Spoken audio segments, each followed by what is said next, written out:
Organized labor has extended in the state of Maine to the war on pictures of organized labor. The murals in the Labor Department's offices in the state of Maine have been ordered to be taken down by Governor LePage. I guess just the history of labor is too much for this guy. Ken Klukowski is with us. He is a legal analyst and policy consultant specializing in the Constitution with the ACRU, the American Civil Rights Union, the kind of right-wing analog of the ACLU, although I never thought of the ACLU as left-wing, Ken. But in any case, I know you guys don't try to explicitly position yourself relative to them, so let me just retract that whole thing. Anyhow, welcome to the program. Welcome back. Always great to be back with you, Tom. Thanks. And I'm well aware that you don't consider the ACLU left-wing. No, I don't. I know. Go right ahead. I think they're straight down the middle. I really do. You know, when they defended the Nazis in Skokie, Illinois, they took a lot of abuse, and when they've defended causes that were unpopular with conservatives, they've taken a lot of abuse. I think they always have. But in any case, you are suggesting, if I get this right, I've got this publicist pitch that says that forced unionism is like the Jim Crow laws of the South?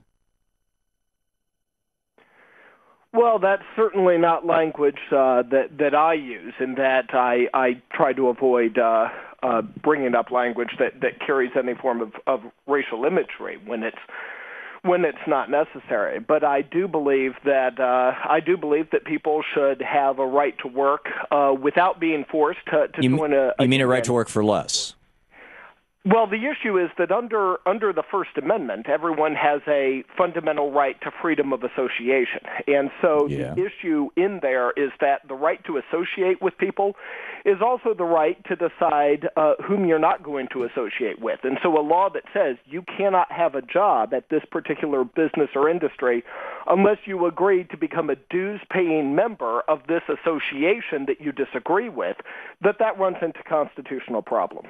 Come on. Ken, you can make a case on the Commerce Clause, you can make a case on the right to enter into contracts, but the First Amendment, Congress shall make no law respecting an establishment of religion or prohibiting the free speech exercise thereof, or abridging the freedom of speech or of the press, or the right of people peaceably to assemble and to petition the government for redress of grievances.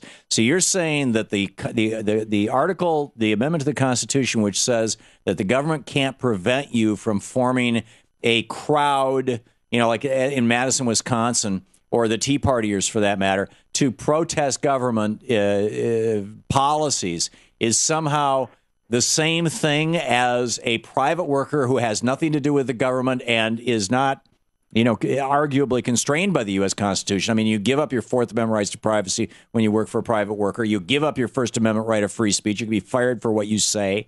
You give up, you give up a whole bunch you give up your Fifth Amendment right of self-incrimination. If your employer says, did you do this or not, you have to tell the truth. And if you don't, you can be fired. That argument makes no sense to me, No, Ken. You're not giving up rights there, Tom, because the Bill of Rights are rights against the government. So That's my point. You don't have a right against a private employer. That's my point. In the private workplace, you are not protected from your employer the way that we're all protected from the government by the Bill of Rights. And so why you would say that the First Amendment says that, therefore, employers have the right to say, no, you can't have a union here, and if you try to, I'm going to fire you, it makes no sense to me. This has nothing to do with... Not at all. What I was responding to, and perhaps I misunderstood your question, what I was responding to was the idea of saying that the law could require people to join a union or not having a right to opt out. Certainly, an individual worker, if a business says we're unionized here, a prospective worker is free to not go work there. Or if he's happy joining the union, he's happy to get a job there. And conversely, the employer can say there can be unions here. Or so if the king says it's okay, it's okay with you. But good well, whatever the phrase is, Ken, that with 51% of the vote, any union can be decertified. That if nobody's forced to be in a union. It is a democratic institution. Nobody's forced. Let me rephrase that. Nobody's forced to be in a union any more than anybody's forced in the United States to comply with laws that are passed by majorities in Congress, by democracy. Well, no one's forced to take a job in which they have to be part of. Well, there's that too. So again, I don't understand your argument in favor in favor of the right to work for less laws, or let's say against the Wagner Act, the Labor Relations Act, which originally said that if 51% of the employees decide that they want to have a union and you want to work there, you've got to be a member of the union. What's wrong with that? Well, that has nothing to do with the Constitution. So what exactly would your question be regarding forced unionization? Well, give me evidence that it exists. Oh well, there are certainly businesses where you can't get a job there without being part of a union. That's again, because 51% of the employees decided that they were going to be union members now, and it's because it's in a state that hasn't signed up for the Taft-Hartley Act and become a right to work for less state, and so you have a closed shop. Most union jobs are open shops, as you correctly identified, where you can choose whether or not to be a union or not, in the union or not. Well, I don't know if it's most or not. But a closed shop, yeah, if you want to work in this place, you've got to become a member of the union, because more than half the workers agreed to that. If more than half of the workers disagree with that, the union gets decertified. There is no more union. It's democracy. It's democracy in the workplace. That's what a union is. Why are you opposed to democracy? And that is certainly an issue of state law. That's where I think it should be. And you and I may be on the same page on that, perhaps. Well, it's an issue. It's an issue of federal law. If you go back to the Wagner Act in '35, the problem was that the states. I mean, Abraham Lincoln actually was the first president to try to stop the police officer. I believe it was in Chicago. The police officers from going in and beating up union strikers. I mean, back up until the Lincoln presidency, the word strike was always in quotes in newspaper headlines, and he was the guy who said famously, labor is superior to capital because it precedes capital. In other words, nobody gets rich until somebody makes something. It's the work of the people's hands, and therefore they should have the right to unionize. Well, I'm certainly opposed to police violence of any form, such as the brutality that you're referencing. But I do think there is a distinction. Well, that's what was outlawed by the Wagner Act.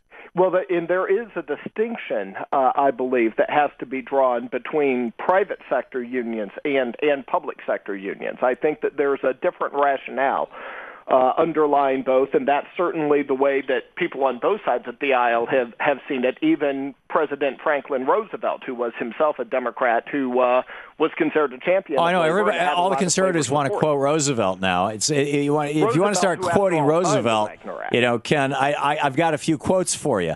But the fact of the matter is that if the airline controllers union, which really knows on the ground what you need, was still in place, PATCO is still in place, you probably wouldn't have had only one guy in the tower at Reagan National Airport last night who fell asleep. Well, I think that's something along the lines of speculation. I don't know how many workers there would have been if that union was in place. But I think you raise a great example there, and that is President Reagan's actions in the early 1980s. To destroy unions. Making the point, this is not a private sector industry. This is not workers negotiating. No, but this is my point. What's the difference between being able to negotiate for workplace standards of labor, whether you're working for the government or General Motors? The difference is taxpayer money. A company makes profits, and the question is how much of the profit should be. But the taxpayer money has nothing to do with the worker. The worker still has to do his job. But in terms of their wage and benefits, every dollar that they get comes from the taxpayers, and so and so therefore we should punish them for that. Oh no, they shouldn't be. They should not at all be punished. But it should be. This is the Thom Hartmann Program. Okay, I got it, Ken. Ken Klukowski, the ACRU.org. Thanks, Ken, I just put him on hold. Ken, thanks for being with us tonight.